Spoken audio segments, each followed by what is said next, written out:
What's up, everybody?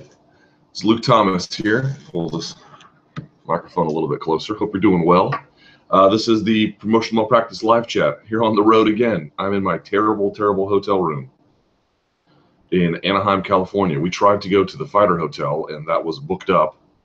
So we had to get a hotel nearby, and your boy is, I mean, it looks all right in the back, but trust me, this is not a nice hotel. But I'm happy to be here. I'm happy to be doing this today. I'm excited. As soon as this is over, I'm going to get in a car. We're going to drive to the UFC 214 press conference. Man, I haven't seen a press conference in a long time, huh? And I know they did the one sort of setting up the summer, but I mean, a press conference for an event on Fight Week, for that event itself, that has been a while, I feel like. I can't remember the last time they did one of these. So I'm excited. We'll talk about that, not just the press conference, but of course the return of Jon Jones, UFC 214. We can put a bow on UFC on Fox 25. There's a lot of things we can do.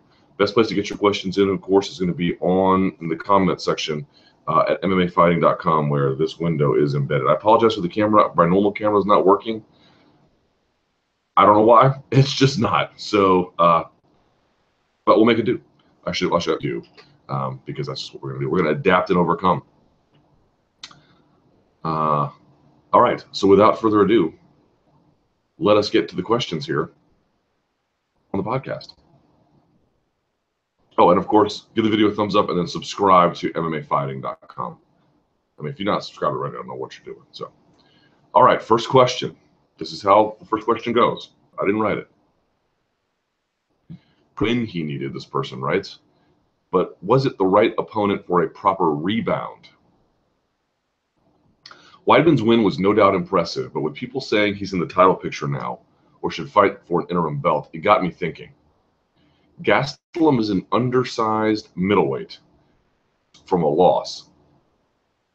That's why I felt this matchup was lose-lose for Weidman to begin with. I wouldn't agree with that at all. Gastelum almost finished Weidman in the first. Weidman had a hard time keeping him on the mat. It can be argued a major reason Gastelum lost was the size advantage. That's not a major reason. Gastelum seems to be held in this regard that if he loses at 185, it's okay because he's never supposed to fight that weight class anyways. Because of that, Gastelum's stock went up from the loss. And unfortunately for Chris, it doesn't seem like as big of a feather in his cap as it would have been had he beat a proper middleweight of the same caliber as Kelvin. So with that said, Jesus, it's a long question. In Weidman beating a guy as a game of opponent as Gastelum is, that is undersized and arguably never belonged in the division to begin with, I don't feel this win propels Weidman back to the title picture and that he needs to be the solid top 5 guy before he can even be considered. Am I wrong in thinking this? Well, parts of that you're wrong, parts of that I think you're right. So let's parse this out a little bit. Usually what I do is on the mornings of these things, I go and I look at the comments maybe once or twice, and I may miss a bunch, and I'll catch a few just to kind of see what the tenor of the conversation is. And I saw one down there. I'm not sure if we'll even get to it, but the question was, oh, I'm really upset with the kind of content MMA media generally is producing these days. And, it's all about Conor and Floyd, And okay, I mean, I think these are reasonable concerns to have, give or take. But my point being was, I hope you're watching the Monday Morning Analyst, because we went over this in great detail. In part of the way that you're able to make some of these arguments about whether or not this win was redemptive or not, about whether or not Gastelum is oversized, or I should say undersized, for middleweight or not, I think is to really understand the nuances of the fight. Now, certainly there's levels above what I'm even capable of understanding, but I feel like if you watch the Monday Morning Analyst, I know it sounds like a cheap plug, but really I'm serious. Gilbert Dorino Burns, IBJJF world champion, retweeted it because he told me he liked it. So the takeaway from that fight for me, after watching it a couple times and breaking it down for that podcast, and I'll please encourage you to go watch it if you have time, is it is true that there were clear moments in that fight where the size disparity revealed itself.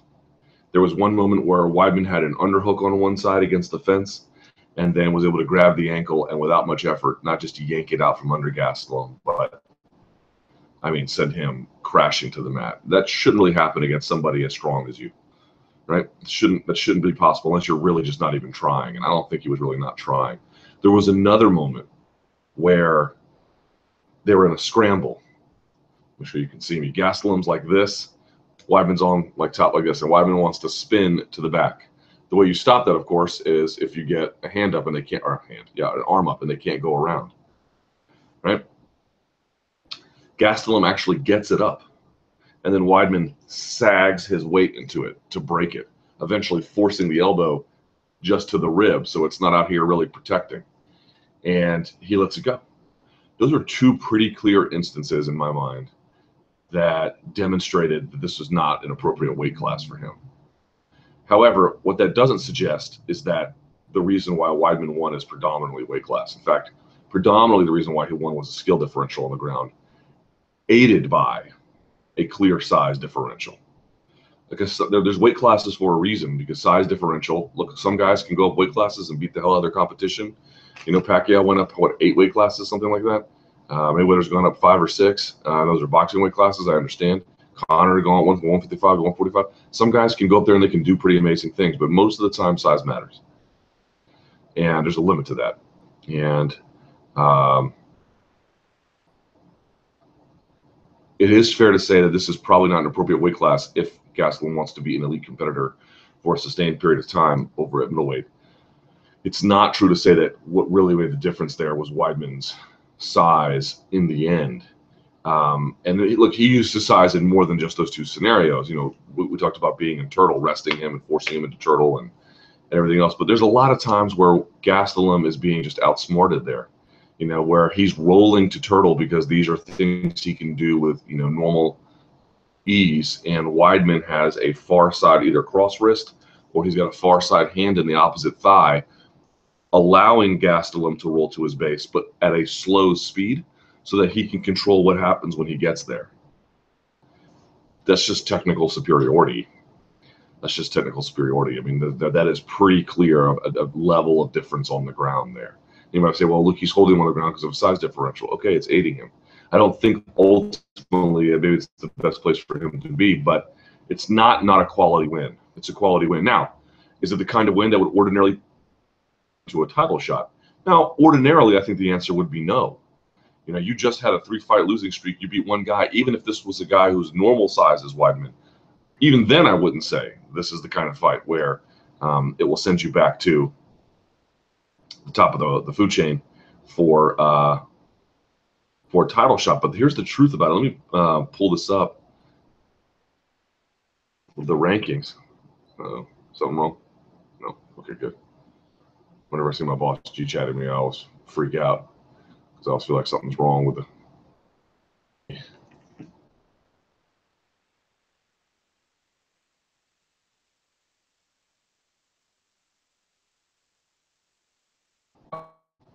Bisping's your champion, and Whitaker's your interim champion. Now, Whitaker can't compete until, presumably, if Bisping is to defend his title this year, it's not going to be against Whitaker.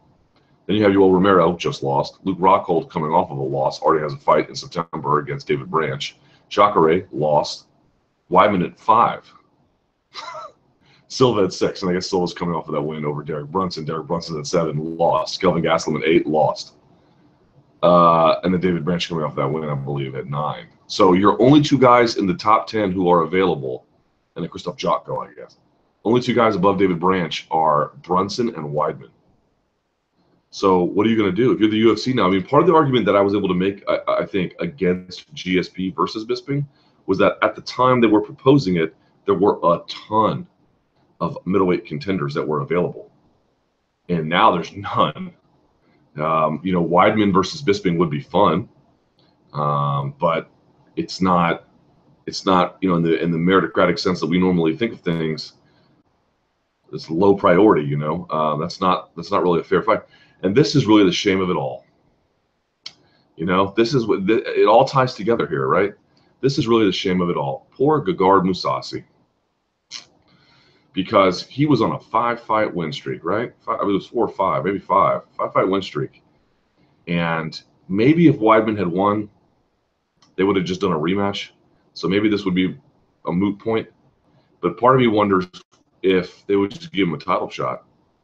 Far and away, he'd be right now at this moment the most qualified contender, easily, and he's not there. So they, I'm not saying they're necessarily making things hard on themselves from a pay-per-view standpoint. I don't know that Weidman appreciably adds or denies anything that Mousasi would have brought. But from a meritocratic standpoint, for a guy who was chasing a title shot low these many years, you got to feel bad a little bit for. I mean, you don't have to, but I kind of feel, Mousasi can go cry into a bag of money. I don't mean that, but I mean, you do want to look. What's part of what UFC 214 is about? You want to see greatness actualized. I like to see greatness in sports actualized.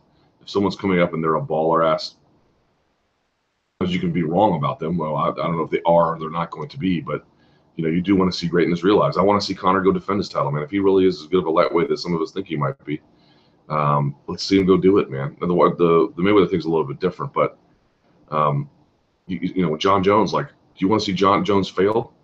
I mean, you might, because you don't have a personal animosity for him, but it'd be bad for UFC, it'd be bad for MMA, but that's not a reason to cheer or not for cheer for him. But here's a guy who somewhere along the line had the potential to be like the best ever. This is a referendum weekend. It's a huge fight. And so for those many reasons, you want to see greatness actualized. And part of the problem with going to Bellator is you're going to get paid what you want. But I don't know that you can be able to make, at least at middleweight right now, or there, a sufficient claim to actualizing your peak greatness. All right, let's see what else we got. Someone says Jacare. I was about to ask the same. The size difference was so noticeable on the scales that I didn't think a win was going to do much for Weidman. Here's the other part about the win for Weidman that I think you have to matters or take into account, I should say. It wasn't really that he got a win. He got a win via stoppage. He got a win via stoppage in his hometown. I think it really had a rejuvenating rebound effect. Now, whether or not that entitles him to a title shot, different argument. But I mean, very loosely, spiritually, seemed quite rejuvenating. And ultimately, he got it fighting in a way that speaks to his strengths. He is very, very talented on the ground. He always has been. He got into trouble against Rockhold with poor fight IQ, throwing that spinning wheel kick and taken down to the ground, and he got finished there. Really very poor decision making. He was striking with Mousasi when he got stopped. Now the Yoel Romero thing, he was winning and he was on his way.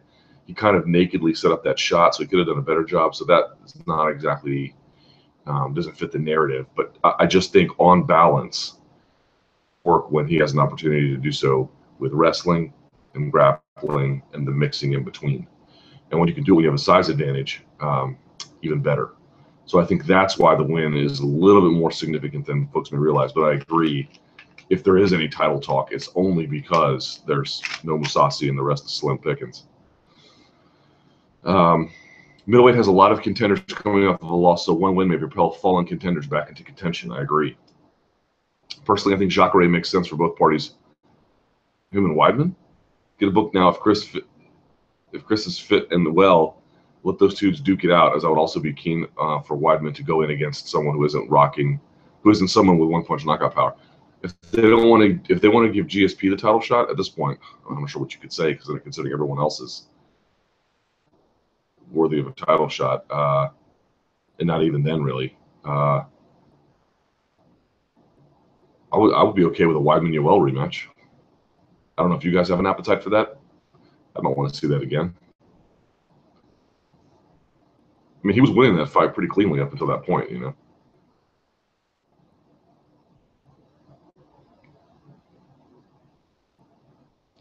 Luke, strangely enough, there's not been any analysis of the Cyborg versus Evinger fight.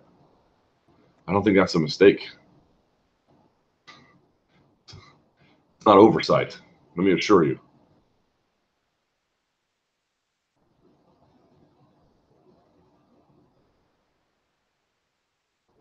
A Wonderboy, and the welterweight division. Hi, Luke. Hello. What is the latest on Wonderboy Thompson? I was thinking about that myself. Obviously, he was in the corner of Weidman. I have not spoken to him. On the back of not beating current champ Tyron Woodley in 2 attempts, is he sitting back and hoping that Maia wins this week before he hops on to challenge for the belt then? Or to seeing the fight? No, I don't think so. I think he's probably just, he had long back-to-back camps. Probably is taking his time to figure out what he wants to do, teaching class. You know what? Let me make a note of that. I'm going to make a note of that. Catch up with Wonderboy. I'm going to start making notes from this. Up with Wonderboy. There we go. All right. I'm going to make a note from that. Now we'll come back to you the next week with an answer. So I'll just leave that alone. Someone says, I would love to see Wonderboy fight the winner of Cerrone versus Lawler. Man, I keep saying this, and I don't know if y'all hear me or not. Look, I'm not going to make any predictions about it because I don't have enough information to make a strong proclamation here. It's not what I'm saying. What I am saying is I do have enough information to at least offer a concern. That's it. No more, no less. Namely, you had Robbie Lawler, who had that long career before he ever had his UFC return. Hard Matt Brown fights. Hard Roy McDonald fight, a fight he was losing. And then you had that Condit fight. I mean, folks. And then he comes back and he defends his title against Tyron Woodley, or tries to, and gets knocked out in the first round. Carlos Condit takes time off, comes back, and gets finished in the first round. Both those guys, Condit and Lawler, after that fight, lost their subsequent bouts, both first-round finishes. Now, I don't know what's going to happen because Cerrone's taken a fair amount of damage over the course of his career, and taking those two fights back-to-back, and the latter of those being the Jorge Masvidal fight. And I thought, I absolutely have the highest amount of respect for his corner. Greg Jackson and Brandon Gibson are two of the best, but no one's perfect. No one has perfect days all the time. It's not possible. Not Big John, not Greg Jackson, not Giorgio Petrosian, not Floyd, not Connor. Time. And I thought they did not a great job cornering him, letting him go back out there when he shouldn't have been. He got finished. So there's a real question. Everyone's like, oh my God, it's going to be another gunslinger. It might. I don't know. But I'm going to kind of be watching through my hands a little bit because I'm a little bit worried that Lawler is not necessarily who we think he is. I said a concern, not a declaration. I am not declaring to you. I don't have enough information to declare that. But I have enough to be like, I'm going to temper my enthusiasm a little bit because I want to see how this plays out.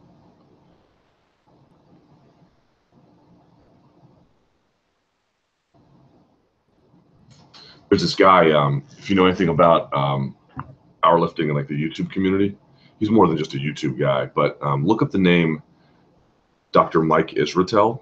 It's not spelled, Israetel is spelled a little funky. How does he spell Israetel? I think he spells it. I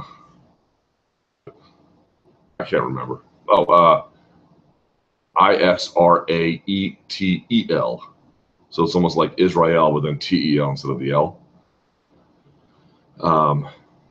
And he has this concept that he works with. This is how you know, like people are like, overtraining's a myth, bruh.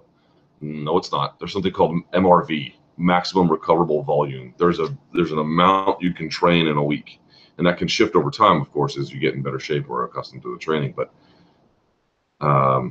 maximum recoverable volume. There's an amount you can train in a certain week and still recover from and perform well the next week. And if you go and exceed that, then you are overtraining and you will have deleterious effects. And I kind of feel like it's the same with damage in MMA. There's a maximum recoverable volume, and if you get, the difference is with training. If you exceed your maximum recoverable volume, you can just slow down. You can get back to it. But in MMA, it's like you don't get that back. There's an amount you can give, and then no more. Okay. UFC TV ratings, pay-per-views, and MMA coverage. Hi, Luke. First, let me thanks for all the content loaded every week. You're welcome. I would give it a thumbs up and subscribe to the channels. Well, then you, sir, are a god among men. I appreciate that.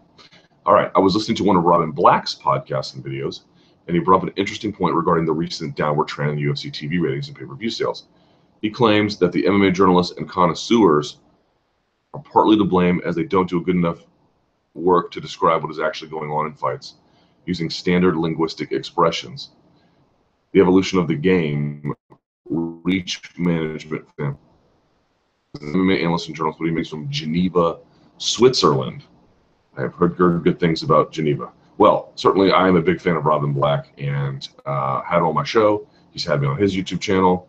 I have a lot of very positive things to say about him. I would disagree with my friend here, however, and I do say that because I do consider him a friend, but I would disagree. I don't really believe that you can fundamentally blame journalists. Now, I think what he might be pointing to is something that probably is true, which is, it's hilarious. 10 years ago, 10 years ago when I was running Bloody Elbow, I was widely considered to be like the most negative guy, and now all my peers have either reached or surpassed me in terms of a lack of enthusiasm. So I think what he might be pointing to is that there is a certain, not really malaise among the fighters, but among the journalists themselves. There's a certain amount of negativity about either whatever issue they're concerned about, or the product itself, or the state of the sport, or something like that. There's disaffection that has spread through wide cross sections of the MMA community. The journalism community is included within that, and I think that can certainly feel like it has a depressive effect. But that's a symptom, not a cause, right? That is a symptom of something that is largely happening beyond their control. If it were true that the MMA media's positivity would fix things, then I think you would see that they would try to do it and it would still not work. We can't manufacture interest. I keep trying to tell folks this all the time. It's like, again, watching web metrics was like for years. I don't really do it anymore that much, but watching it for years was one of the most instructive things in the world, because people would talk about certain enthusiasms or lack about it about something, or so-and-so's a star or so-and-so's not a star, and then you would watch their traffic and see to what extent there was a match. And those can be very funky ways in which to evaluate someone. It's not always that it works out, but sometimes it works out in ways where you were very surprised. For years, we were told that, like, for example, Gilbert Melendez was like this huge star. I mean, Gilbert Melendez is obviously incredibly decorated and talented lightweight who deserves all the praise in the world for his fighting ability, but there is not a ton of general interest in him competing, and there never really was. If this was true, now that doesn't mean his fight with Diego Sanchez wasn't good. It was amazing. That doesn't mean he's not a good fighter. He's amazing. I'm just saying that there is a lot of times these things we say in the public that the public itself really agrees with by virtue of how they spend their attention dollars. So I can understand why a lot of people, because he's not the only one complaining about MMA journalists not, being super gung-ho. Being super gung-ho is not necessarily part of their job, and I think that it's just really not possible for us to, one way or the other, dictate how this product sells. It is what is available to the fans. It is what is being sold to them. It is their general level of enthusiasm, and to some extent, the media can have an influencing factor, particularly in individual cases, but not this grand, sweeping, depressive effect. It's just we don't. I wish we had that kind of power, but we don't, unfortunately. Jon Jones, Luke, have you got any reads into Jon Jones and his mental well-being or training approach before his forthcoming fight this weekend? Well, that's what this week is about. I'm about to go see him here in about, an hour or so. I'm going to see what he's up to and see how he's feeling. I'm going to talk to his coaches this week. Hopefully I'll get to sit down with one or two of them, see how they're doing. So I don't any more than you would at this point, but that's what this week is kind of all about. Now he says, can you expect to see anything different with his fighting style or physique this weekend, given such a long layoff? He appears to be in tremendous shape. Not that he's ever in bad shape or something, but he appears to be in tremendous shape. So that's good to see. But can you expect to see anything different with his fighting style? If he's claiming he's going to get a finish, then there might be a greater urgency, in the fights where certainly the second, well, the second, there's been so many of them in terms of attempts. The first Cormier fight, the OSP fight, there's been a lot of fights where you felt like he could have stepped on the gas a little bit and didn't. So maybe there'll be some kind of offensive urgency, not recklessness, but urgency that wasn't there before. I don't really know. So that I might be looking to see. But in terms of adding of new tools, just use your imagination. I mean, the guy's a quick learner, so he's either been refining his game or he's been adding tools or some combination of the two. That part is very, very hard to predict. But general urgency, if you're claiming you're gonna put a guy away when you didn't, when you had 25 minutes last time, there is some kind of pace or frequency or some kind of devastation you plan to unload that you didn't before. I feel he is either going to come out and completely smoke Cormier, driven on from 2 years of anger and frustration, or he may be off the beat and Cormier can get a hold of him and punish him for 5 rounds, siding with option A right now, though. Yeah, I don't know that he'll steamroll Cormier. Maybe he does. If he comes out and steamrolls Cormier after all this time off, I mean, that might be your greatest fighter of all time, man. You know, to have that lack of, in the more recent years, competitive experience, all this time off, and all it did was turn you into a goddamn killer, that would be very, very scary. And, you know, against, I mean, what makes UFC 214 so important and so magical? It's, number one, it's a rematch. It's a rematch of a heated rivalry. It's a rematch of a heated rivalry in the UFC's historically marquee weight class. It is as much for pound 1 versus 2, and it has incredible storylines for both guys about redemption or ultimate validation. I mean, this fight has everything you could possibly want. It's not missing anything, you know. Maybe you could have more of the same things that it already has, but there's not some deep component that's not there. It's all there, man. It's all there. It's pretty wild. Let's see.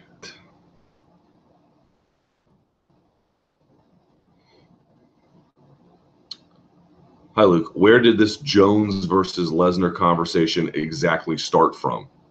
How likely is it going to be that they fight each other at MSG if Jones loses to DC? If Jones loses to DC, if Jones beats DC. Also, do you know if Kelvin Gastelum has any other issues other than eating to reduce his body fat and becoming a lean welterweight? I don't know if there are any other ones. No, so I cannot say that. He just simply, I think, has some lifestyle management issues to address. Now, the first one, Lesnar versus Jones. I would not be surprised if that was something the UFC was internally floating, trying to get that out there. And someone says Jones versus Lesnar is fake news. It's fake news for right now, but I have a hunch that that is something the UFC wants to do. Call me crazy. Whether they can do it, debatable. Whether they will do it, perhaps even more debatable. But do I think that's something that they want to do internally and they've probably discussed, and they might be putting out some feelers out there? Yes. This didn't come from nowhere. All right. Okay, this is good, actually. UFC 214, true, false. All right, here we go. Do I have a name on my bottle today? Nah. DC takes Jones down within the first 2 rounds. Sure. True. DC Jones goes to decision. Ooh.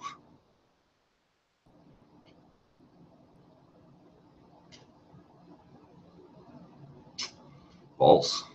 How about that? Maia gets Woodley's back in the first round.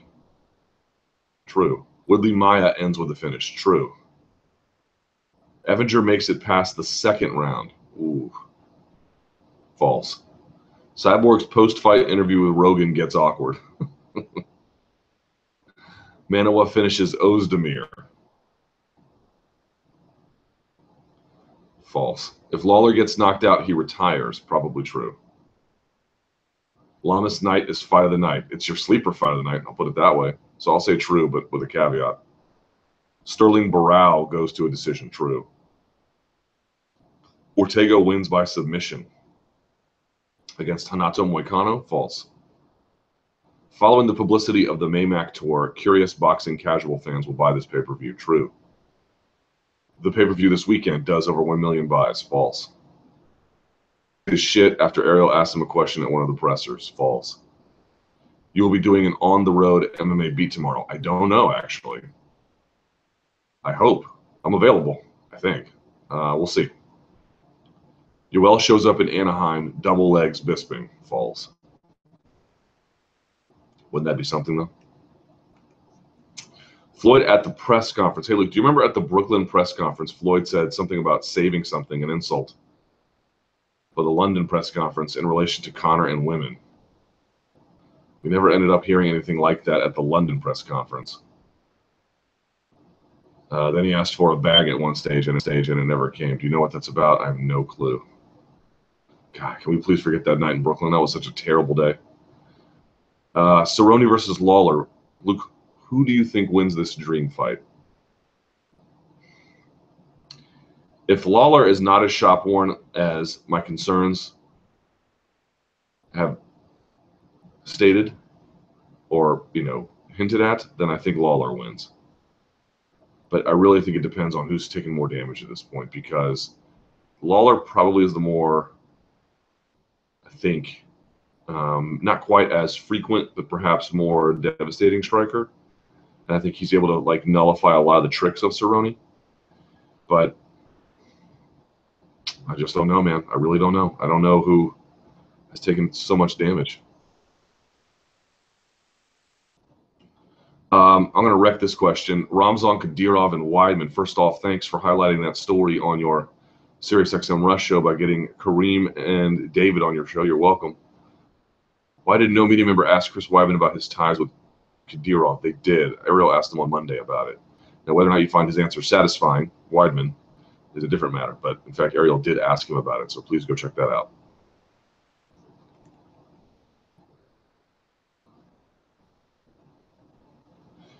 Interesting question.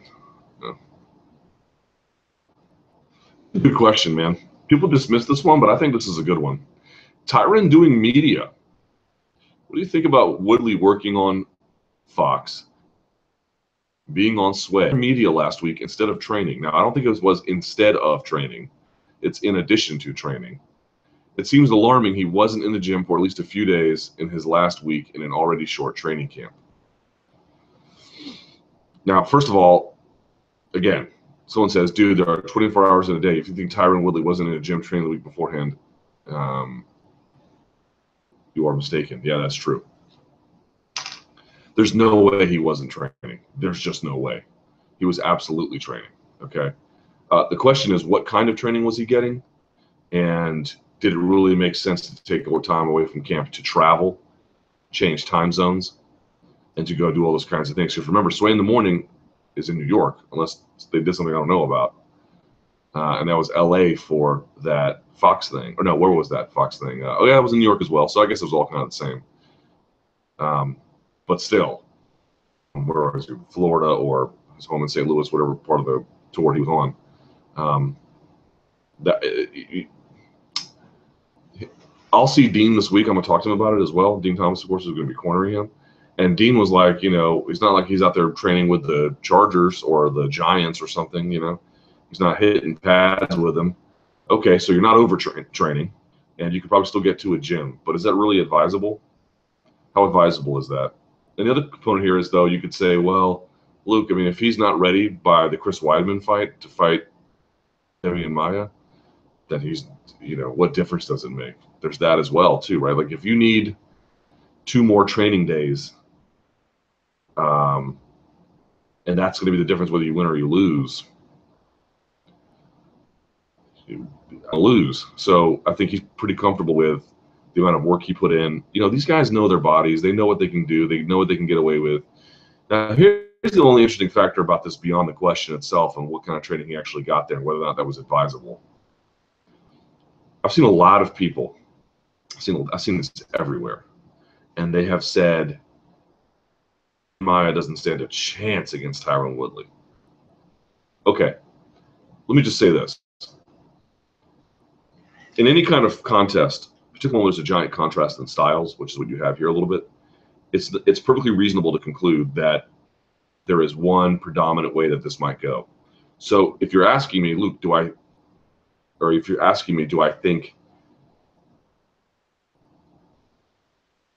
is that a reasonable conclusion? It's a very reasonable conclusion to draw that, in fact, Woodley is a bad matchup for him and that it will go the way that many people say it will go. I'm not here to say that that is wrong, but open your mind to it. There might be a couple of reasonable possibilities. And in MMA, often what we consider to be unreasonable possibilities make themselves quite apparent. And this notion that like Demian Maia has no shot against him, I would really strongly caution against that.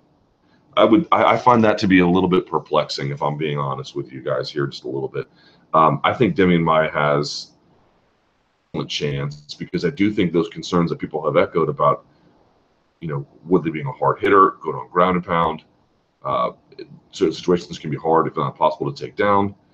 These are all quite reasonable things. However, the major issue is that Maia's takedowns, they don't exist anywhere else. They don't exist. He can find the back of anybody. He has shown if he wants to take your back, he can take it. If he went and fought Anderson Silva again, I don't know what would happen exactly, but I might favor Demian at this point. Since he has reformed his game and dropped to welterweight, he has shown an ability to find the back everywhere. Everywhere. And I keep talking about it. Matt Brown is not Tyron Woodley.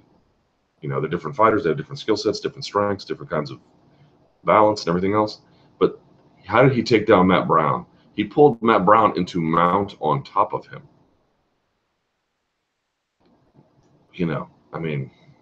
What? This is completely different level of ability and totally unique and absolutely X Factor-ish kind of stuff that is borderline impossible to train for. Now, it turned out that I think BJJ Scout, shouts to BJJ Scout, who did a really good job showing that while Masvidal didn't beat Maia, he did show that there was a lot of ways that his team had clearly done a really good job prepping him. So there's that, okay? But I just feel like everyone's like, Maia's got no chance. All right, if you're picking Woodley, look, fine. Not going to argue against it. Not going to argue against it at all. But I think we should probably give, we're giving pretty short shrift to this notion that this guy who has the ability to find the backs of good wrestlers and elite black belts, he can't put himself in a position to win a couple of rounds or something. People acting like Woodley's just going to steamroll him. Maybe he does, but I would be a little bit more cautious about that. That one seems to me a little bit more debatable.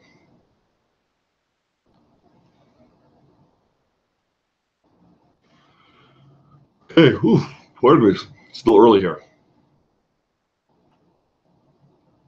Early, it's 10:45 in the morning. Jesus Christ. Back training with the right people to get wins.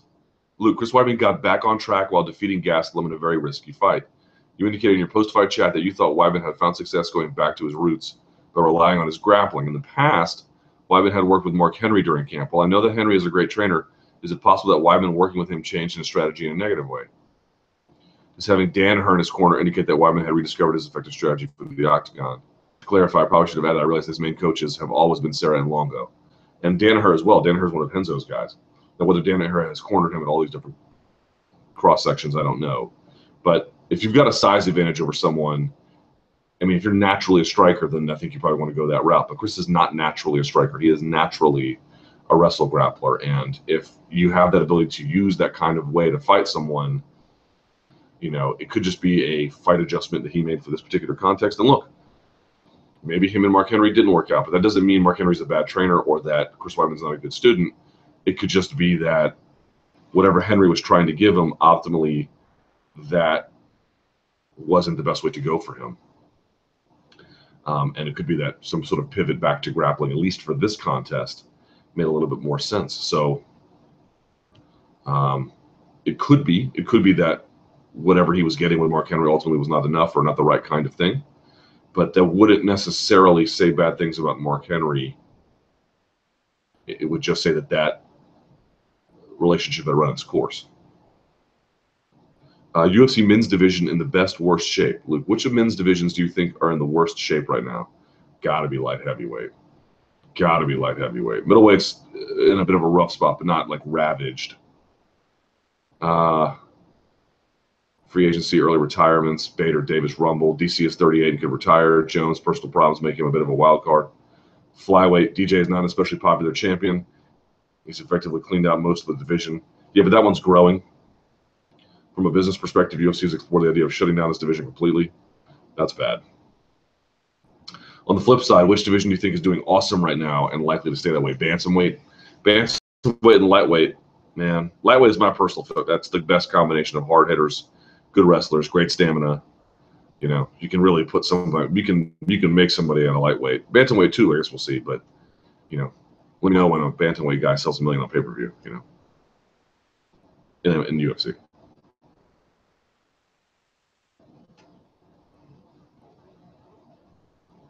UFC 214 is to the level UFC 200 should have been last year. True, false. I'm not sure exactly what you mean, but I think you mean like, is the card good enough? Sure. I'm not sure exactly what you're asking. UFC 214 is to the level UFC 200. I guess so.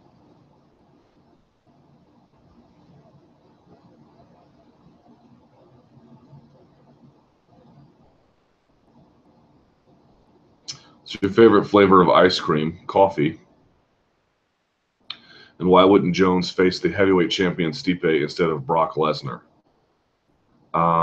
Because the Brock Lesnar fight would sell significantly more pay-per-views and would actually be a bit of an easier fight, which would aid his entrance into that division. Plus, if Lesnar's going to get maybe 1 or 2 more fights, whatever star power he's got left, give it to Jones, who still has some time left in the sport.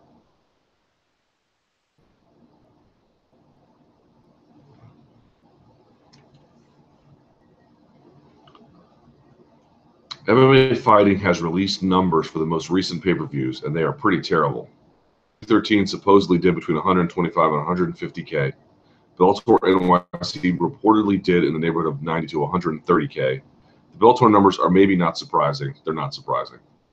But the fact that it's late July and the UFC hasn't had a single show review success is a bit alarming.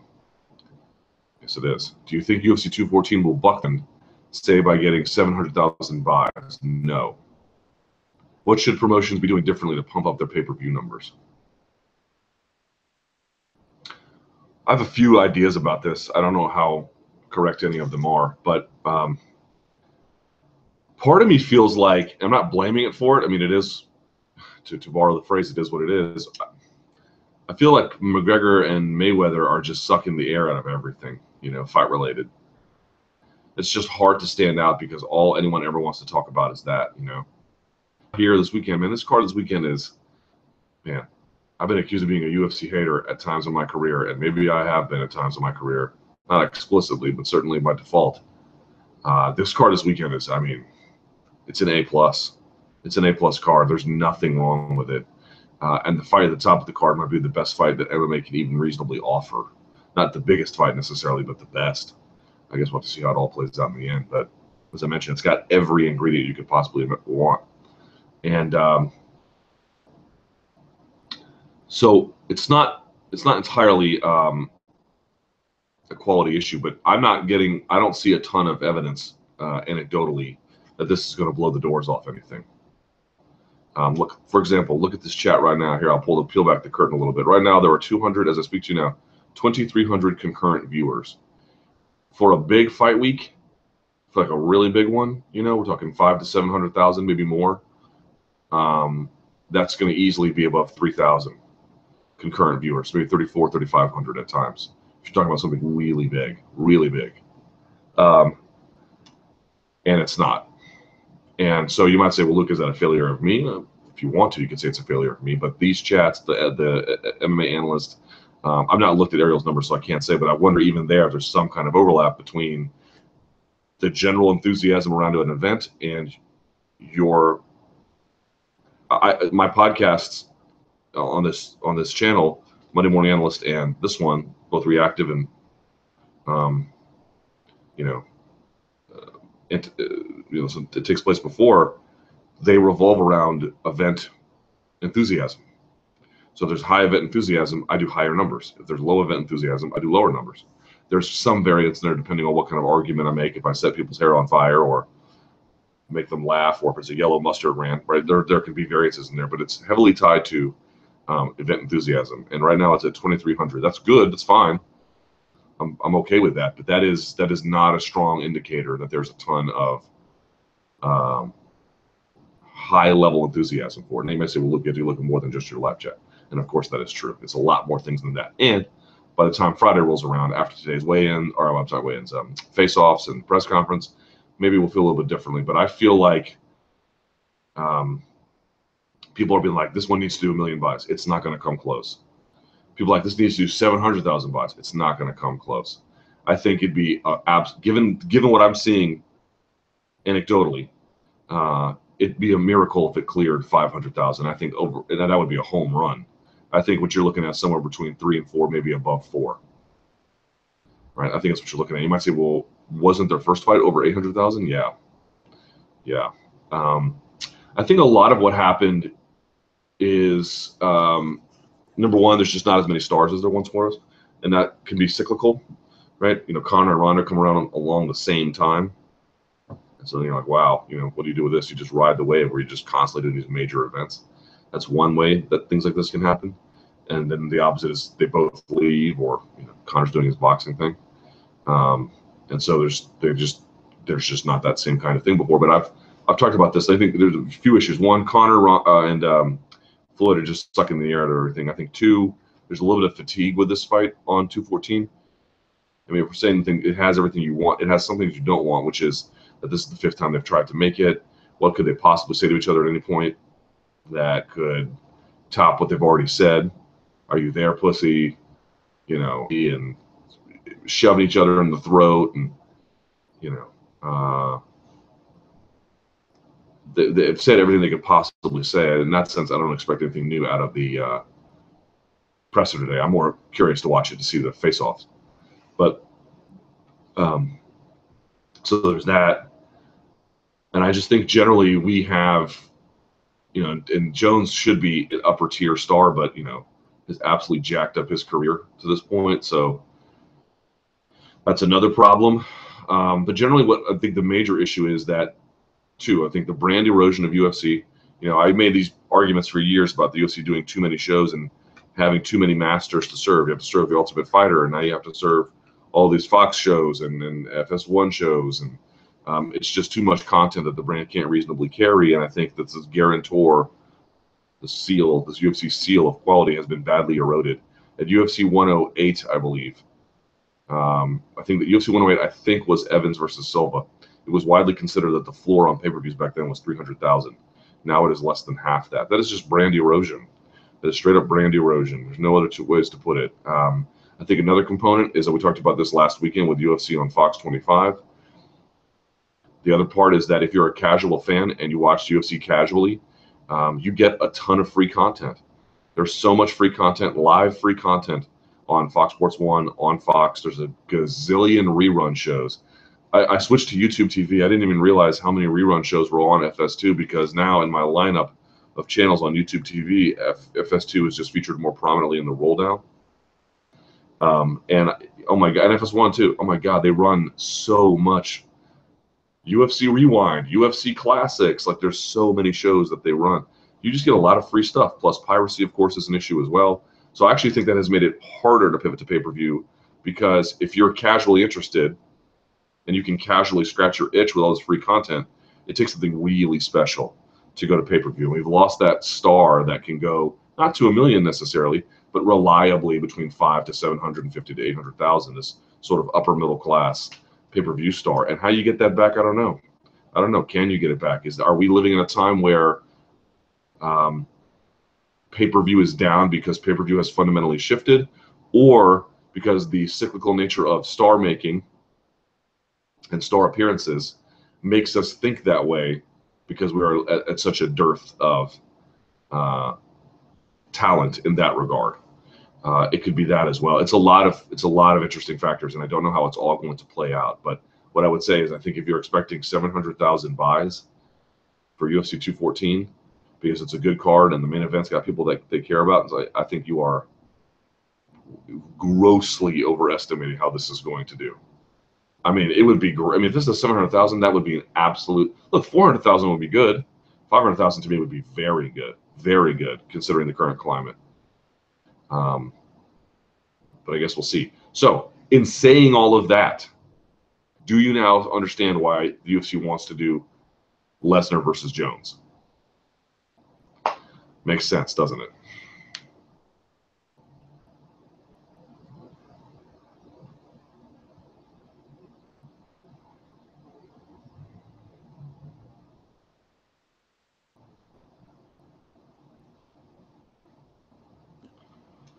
Luke, with the possibility of Frankie joining the list of champions in multiple weight classes, do you think there's a difference in difficulty between BJ, Randy, Conor, and possibly Frankie, based on weight classes they won their belts in? So BJ did it in lightweight and welterweight. Randy did it in heavyweight, light heavyweight, and Conor did it in featherweight and lightweight. And Frankie will have done it the same, if in fact that happens. Of course, they did it in different eras, and they did it against certain guys. BJ's is probably the flukiest of them because of the way his welterweight win worked. Randy competed against, the light heavyweights he competed against were very good, but the heavyweights, and he competed against good heavyweights too, but the era was not necessarily producing the most amazing talent relative to today's. And Conor's was pretty good. That run through featherweight was very impressive, but at lightweight, the resume feels a little bit, Eddie Alvarez win is a good one, but that's the only one he's got. So at least in the UFC. So, so Frankie would have a pretty strong resume relative to all those guys. I'd put him ahead of BJ and Randy, as a matter of fact. And it would be sort of neck and neck between him and Conor, depending on how you want to weigh that out. The thing about BJ and Conor is that they got these fights, I won't say gifted to them because that's not fair to either them or their opponents, and they beat ridiculously good guys. Matt Hughes was on top of the world when BJ choked him out, right? So that was crazy. And then Conor just absolutely manhandled Eddie Alvarez. Like, these are legitimate wins, man. It's just that because of who they were, they got, pushed to the front of the line relatively quickly. Frankie has had his moments. Don't miss it. Frankie is not some, blue-collar guy who just can't get a fair shake in life. But he's also had to spend a little bit more time in the trenches, I feel like, to get a chance. So that, as a consequence, I think has somewhat, to some degree, burnished his resume. Hands clasped around the torso. Hi, Luke. I was wondering if you could elaborate on some of the comments you made on the last edition of the Monday Morning Analyst in regards to having the hands clasped around the torso. Sounds like you were lamenting that this might not be good for MMA. You're right. Due to the dominance of the position, I would appreciate if you could expand on this a little. Thank you for the awesome work. And it says a bunch of nice things. So thank you for that. Okay, so this is my point. And you saw this in Gastelum versus Weidman. You saw this to a lesser, or actually not even to a lesser degree, to another degree in Yoel versus Whitaker. Joel. All right. This is a powerful grip. This is a gable grip. This is, if you guys know what a gable grip is, take your hands like this, rotate them, and then collapse over the thumb, right? And in this case, over the blade of the hand. It's a gable grip, yeah. You can get a C grip, Oh, this is a blade of the hand grip. This is not a very powerful grip because the fingers can slip. This is a mutually reinforcing grip, right? I'm reinforcing the blade of the hand and I'm going over the top. This is mutually reinforcing. That's why in weightlifting, the famous the famous grip everyone uses is the hook grip.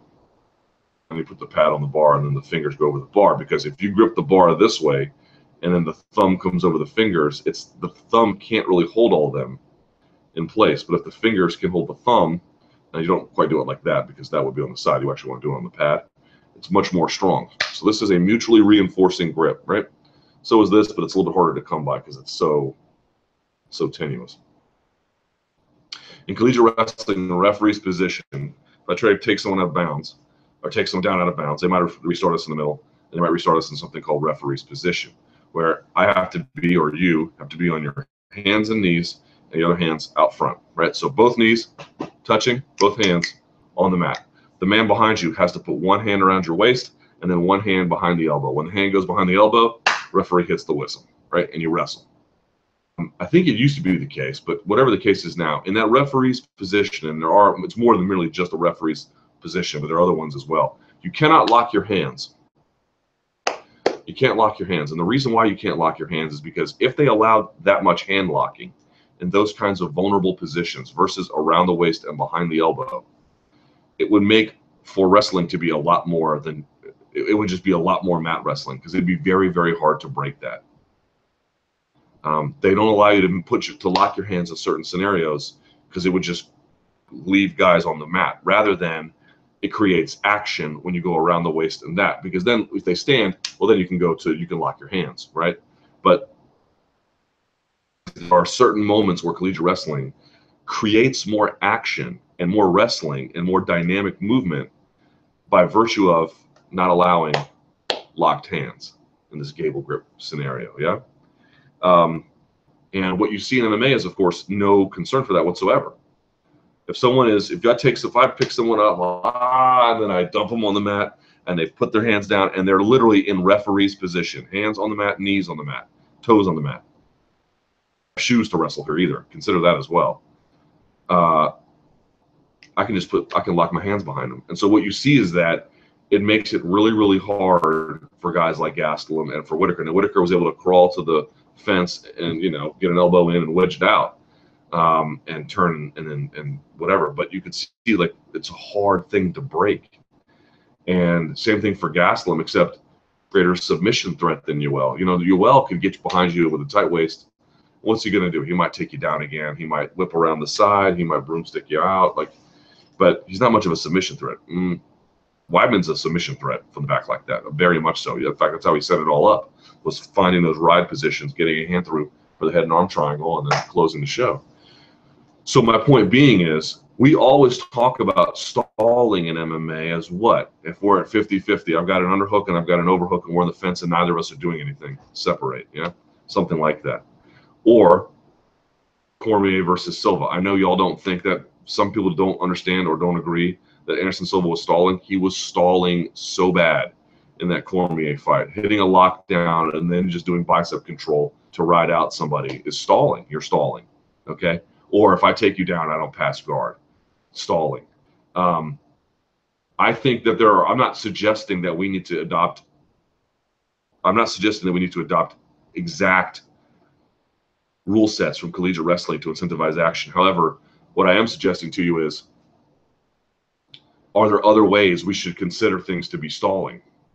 If you've got a tight waist on someone and they're just getting up and walking to the fence and you're not doing anything with it for an extended period of time, whatever that may be, should you be separated in those cases? Now, if you have the hooks in, that's a little bit different. But what if you don't have the hooks in? You're just tight waisting. And folks have said there are ways to break their hands. Of course there are. There are techniques to get an underhook. Of course they are. It's not a matter of once I lock the hands, there's nothing you can do. Well, of course, a very, very good wrestler is going to be able to break the hands. And in fact, if you want to look at somebody who's tell me about those 13 seconds against Conor, because, good on Conor for changing his career, but I think a lot of fans just don't appreciate how good Jose Aldo is the best guy if he's in referee's position to absolutely make whoever's trying to keep him there look like a fool. He is so good at that. He will break your hands so quickly. He'll get his hips forward, his weight back, and he breaks the hands. Like you have nothing. He is the best guy in all of MMA from referee's position, period. He is a master of it. And folks just don't realize this, because he got crushed in 13 seconds. I think there's additional levels of thinking about this that we have not done. MMA finishes have plateaued.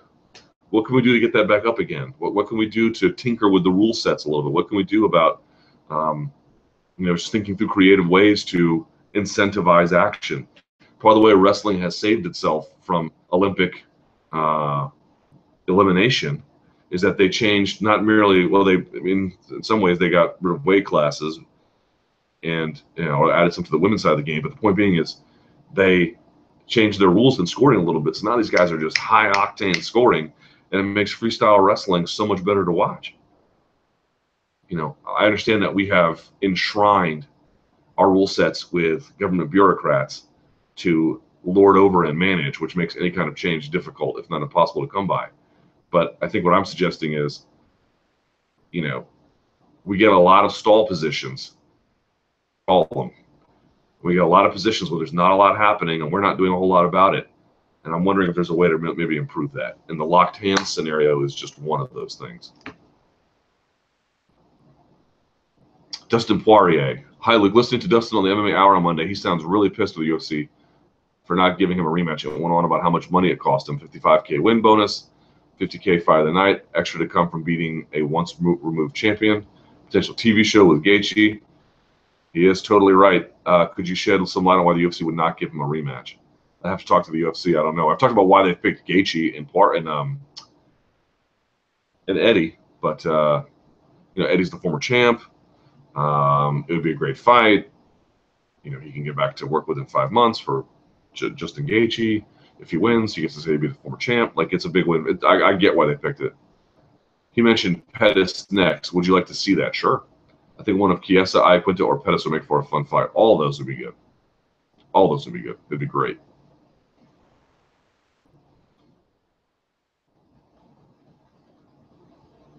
So it says, did you hear about Junior Albini's Toy Story? Did you cry? Your boy got a little creeper. Got a little creeper in the eye on that one, man. That was. Sometimes you forget, man. Some of these guys come from nothing. They come from nothing, What's the deal on the new shirts? Here's how this is going to work. I'm here this week. Then I'm home. Then I'm going to Mayweather McGregor. Then I'm home. Then I'm going to go to Triple G Canelo on September 16th. And I fly to Colombia for vacation for 2 weeks after that. So after all that, so let's say October. Sorry, guys. I don't have any spare time to work on that at all. But they will happen. They will happen. Andrade versus Gadelha. Yeah, I heard about this. Look, there was a story about Claudia Gadelha and Jessica Andrade agreeing to fight each other. My question is, where would you play such a fight? Would you put it on a pay-per-view card? No, I'd probably put it in Brazil. Fox, FS1, yeah, FS1 or Fox, somewhere like that. In Brazil for sure. Coaches make for being on the show. I don't know. I'll try to find, maybe make a note about that. Payment for.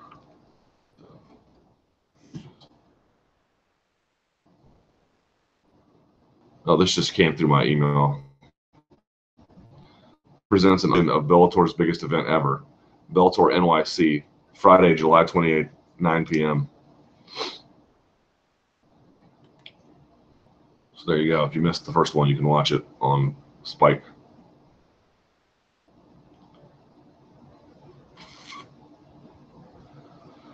Ooh, over under 5 mil pay-per-view buys for Mayweather McGregor. I'll say over. Not confidently, but I'll say over.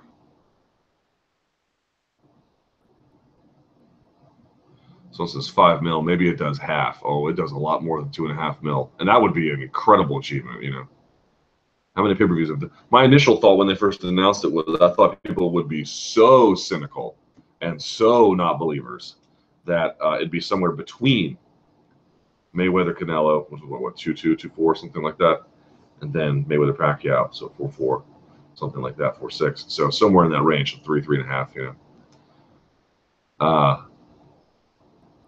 And now it's like I don't know, I don't really know, but I would not be the least bit surprised if it beats it.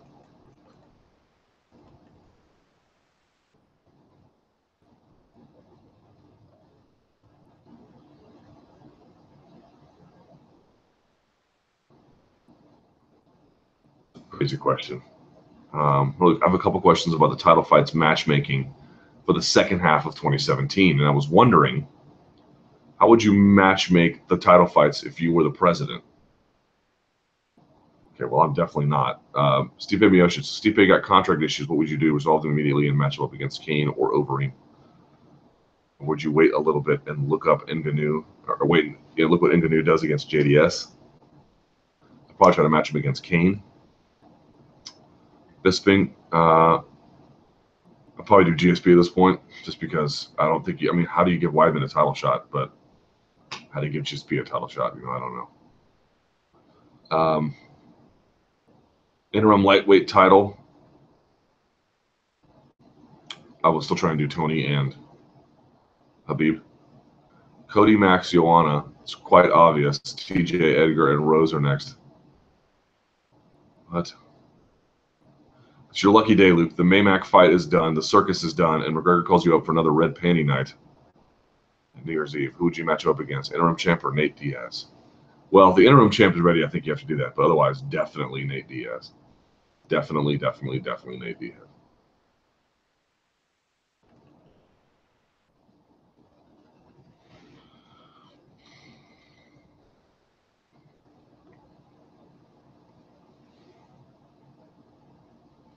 Let's buy Luke a new chair. Hi, everyone. Luke, at 34:10 of last week's live chat, you told us to, quote, buy me a new chair, y'all. I wasn't being serious. Let's get him one. I set up a Did you really? I set up a GoFundMe, and I set the goal to the price of a somewhat really nice chair, unless you have a better recommendation for a chair. And literally, I'm not kidding. This is the URL. This is hilarious. GoFundMe.com, of course. Luke Thomas Luke-Thomas asked for a chair, basically. But there's dashes in between all the words. I mean, you don't have to do that. If you did it, I would certainly use it. Don't get me wrong. I would definitely not turn that away. But I was being facetious. But hey, I'll take a new chair. Very nice of you. It's very, very nice of you. A little bit overboard, but very, very nice of you. I really appreciate that.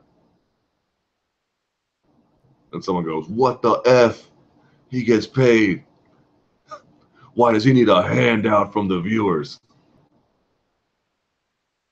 This is ridiculous. You're the man, Luke, but this is a bit much. I didn't set it up. This guy set it up. This nice gentleman. Don't get mad at me. All right. It is basically 11:15 here on the West Coast, but 2:15 on the East Coast, which means it is time to go to the Twitter machine. At L Thomas News. If you want to ask me a question, use the hashtag chat rappers as well. So Mark from Monday is reporting the ABC has passed 4 new weight classes for MMA: 165, 175, 195, and 225. MMA fighting. I can get down with a few of those, but the 225, no thanks. What percentage of the old Jones can show up and beat DC? I don't know what that means. What do you think of Ferguson's claim that Khabib turned down a fight with him at UFC 216 in October?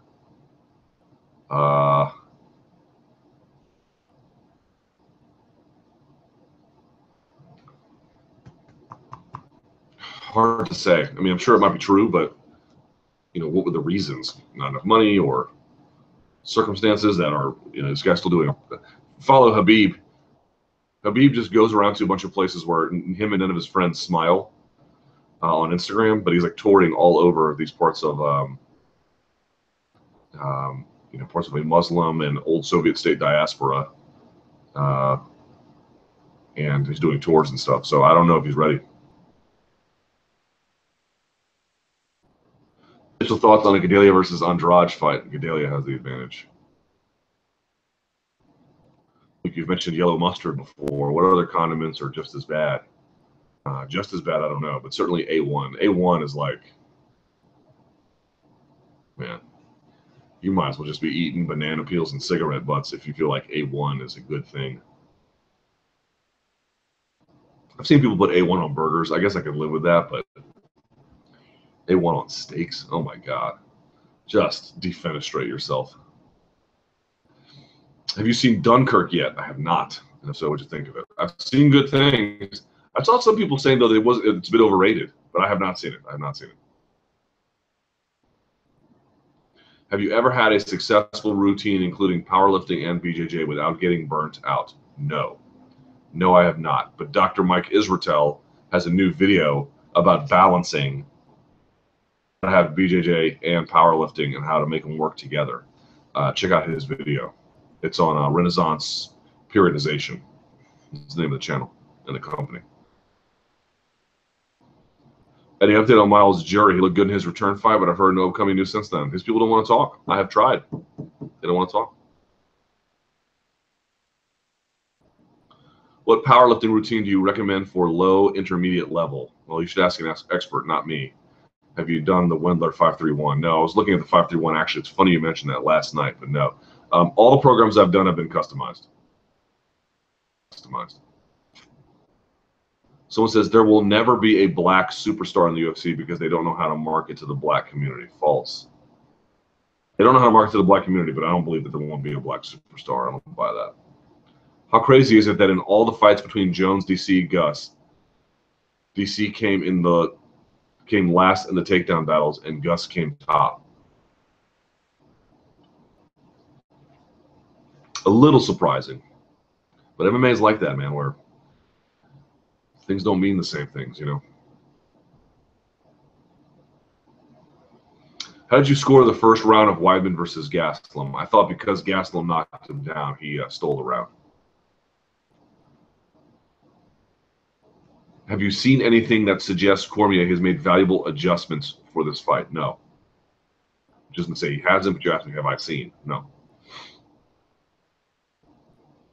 Whose opinion would you consider most valuable on May Mack? Do pure boxing experts have the biggest insight? Yes. But this is one of the things that was really interesting to me, and I brought this up before. People were giving me a bunch of names that did not fit the bill. I said there's almost no one on earth who is both an MMA and boxing expert. And people were like, yeah, there's this guy, there's that guy. Well, no. Let me understand what I mean when I say boxing or MMA expert. Somebody who understands not merely the technical intricacies of fighting itself inside the ring, but knows boxing history, knows the players involved, understands the market, knows the history of pay-per-view buys, somebody who has a comprehensive understanding of it, right? They really have a good, clear grasp on soup to nuts, all the things involved. Same thing goes for MMA. Now, how many people can say they know a lot about both in that sense? I'm sure there are some, but there are very, very few. Worlds are very distinct. The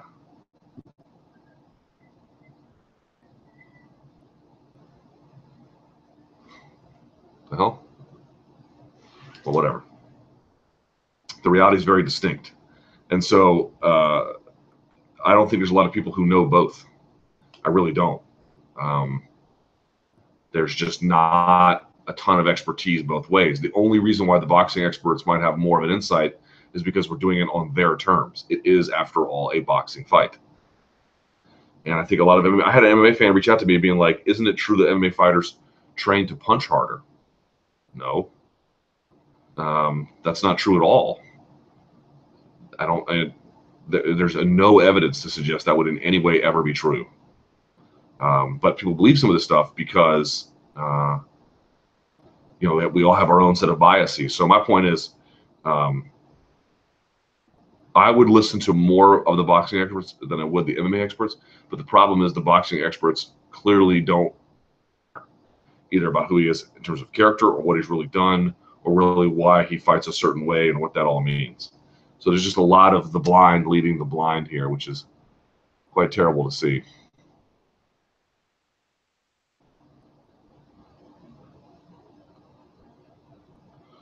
All right, let's look at some more of these.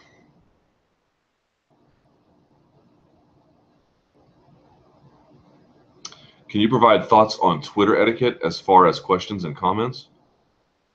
No, just ask a good one. I will try to get to it. Seen Robin Black's discussions on May Mack. I've not seen it yet, man. I'm so behind. Thoughts on Snoopcast? I love it. I know everyone has a, hard on for hating on it, but I don't. I think it's great. And what's hilarious is everyone is like, oh my God, not everyone, some people are like, oh my God, Snoop is so disrespectful. He's so disrespectful to these fighters. They're out there risking it all. They're out there putting it on the line. Da da da da da. And it's like, oh my God, you mean to tell me you and your friends, when you are at home, you don't say occasionally, if not frequently, incredibly disparaging things? Stop fronting. Just stop fronting. It's just a bad look. All you guys know when you watch fights with your friends, you yell and scream and curse and you're drinking and you might be smoking weed like they are and you're saying F this guy and I love this guy and F that person and I love this person and this person's a loser and he's a you have a certain freedom about your living room that allows you to say certain things that you would never say in other kinds of public company. And I'm not suggesting that Faber and Snoop have recreated your living room. I mean, it's a former fighter, Hall of Famer, and a legendary hip hop artist. But at the same time, they're trying to recreate some of that camaraderie that happens when you're out there just drinking, smoking, eating, watching fights. And I think it's actually a more honest way, almost. I'm glad it's not the way to watch it. The way to watch it should be done professionally, but having a little bit of unprofessionalism is okay. It's okay, man. We have a real hard time being honest with each other in this community, and even if it's just in jest, I think we should do more of it. Yeah, yeah. Any thoughts on the Ryzen card this weekend? I have literally not even looked at it one time.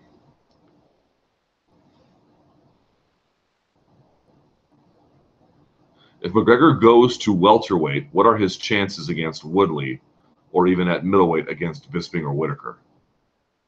Not great. That's where I think size matters. Who has the most overrated resume in the UFC? Some might say BJ Penn. I would not, but I've seen that argument floated pretty strongly. Who is the most complete fighter in each division? Jesus, I'm not king. Everyone's like, who is the best rival to Joey Chestnut in women's strawweight? I'm like, how do I know this? I don't know this. Lesnar versus Jones or Cormier? Jones. That's what I want to see anyway. GSP versus Woodley. Thoughts on these ideas? Sure. Why doesn't the UFC promote Champ Camp? Because it's not theirs. It's his. The whole point of doing Champ Camp is so that you can promote yourself. Don't expect them to get on board with it. Has there ever been a more important fight for both fighters' legacy as Jones-Cormier? Not for themselves, no. This is the most important fight for both of them. I'm trying to think of another one where we really came down to it. I don't know, man. This is up there with some of the most critical, for sure.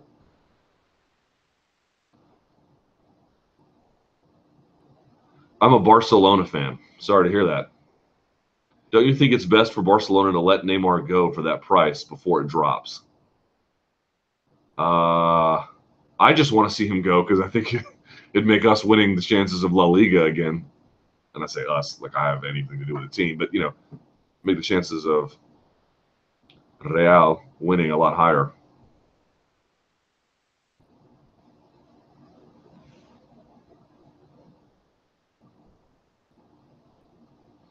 Would you recommend Facebook or YouTube for video content? Getting more views for Facebook, but hard to monetize, I'm told. I'd recommend both and having individual strategies for each of them, because Facebook might come around to the point where they begin to monetize, and you don't want to be on the outside looking in. You actually want to be ready to rock and understanding the evolution thereof. So I would make both. Now, for me, YouTube's a bit of a priority, but so I would recommend both of them. But YouTube is not like... Okay, so what am I at now? I'm at like nearly close to 28,000 subscribers, which is not a lot. I started the year with 4, but I had 4 that I had for 8 years. The channel was dormant, so I put on roughly.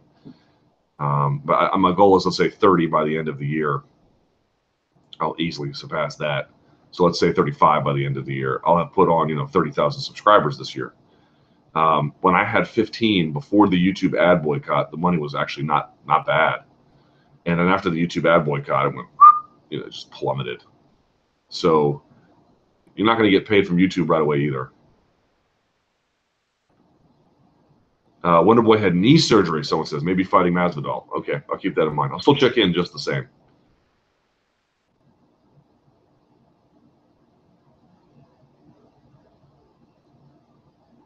Where can DC take go? That's what he wrote. After another loss to Jones. If he loses again, I don't really know. I mean, you could go to heavyweight if Kane's not fighting, or you could take some other kind of catch weights or something. But I don't really know what he does after that. He might retire.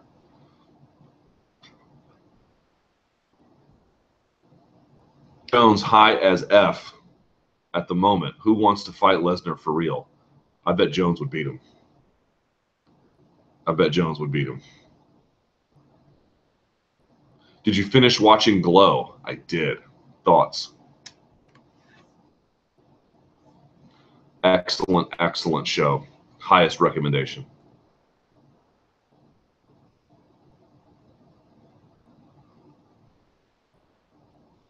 Thoughts on the expressions, it's lit, or blank was lit, or the other expression, it's lit, fam. Also, P.S., the resolution is hurting my eyes. I don't know what to tell you guys. I've got internet, and it's the best I can do. So, on it's lit, yeah.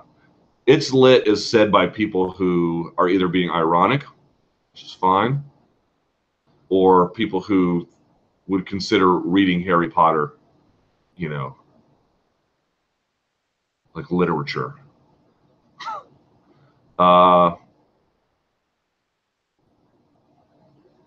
If DC loses and he doesn't really earn the belt, is his legacy tarnished?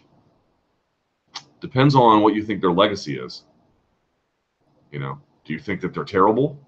Do you think that if DC loses and he doesn't really earn the belt, is his legacy tarnished? No, but it will have the same asterisk that it always had. Very, very good. One of them, never the best. It might just be me, but there's something about Lawler Cowboy that makes me yell at Ronnie Coleman. Yeah, buddy. You're not alone. Lots of people feel that way. It's just I'm asking you guys to exercise some caution about this. Thoughts on the return of Alexandra Elbu? No.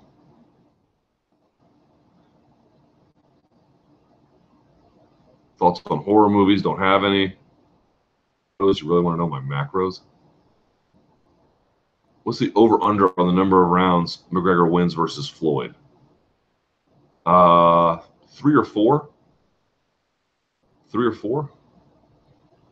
I think Brendan Schaub is right to an extent. I do think Conor can win rounds. But all that has to happen is Mayweather has to win 7. He just has to win 7 rounds. That's it. On deadlift day, do you do any variations like sumo, dumbbells, or trap bar deadlifts? I do not do trap bar. Exclusively doing sumo right now because I've had back issues like a mother effer. But those are unrelated actually to, like the deadlifting is making it better, not worse. And I will do dumbbells on a Romanian deadlift. I like that actually. I'll do some deadlift, Romanian deadlift stuff with dumbbells. If you see a $50 bill on the ground, do you pick it up for yourself or leave it? Not only do I pick it up, I Instagram, Facebook, Snapchat, tweet about it, and say how awesome my luck is and how sorry yours is.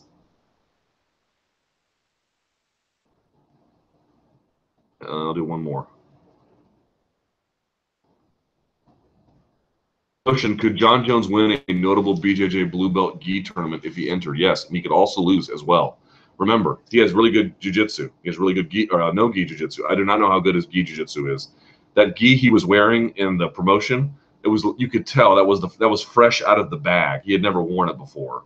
So he got his blue belt, which is cool, and I'm sure he's good. He might win all these tournaments, don't get me wrong, but there are some guys, if you watch them at the highest level at the Worlds, and they're doing lapel, reverse de la worm guard stuff, and I don't know if he has enough answers for that, but he might. It could be. Well, he's 30 at this point, so he'd be in Masters anyway.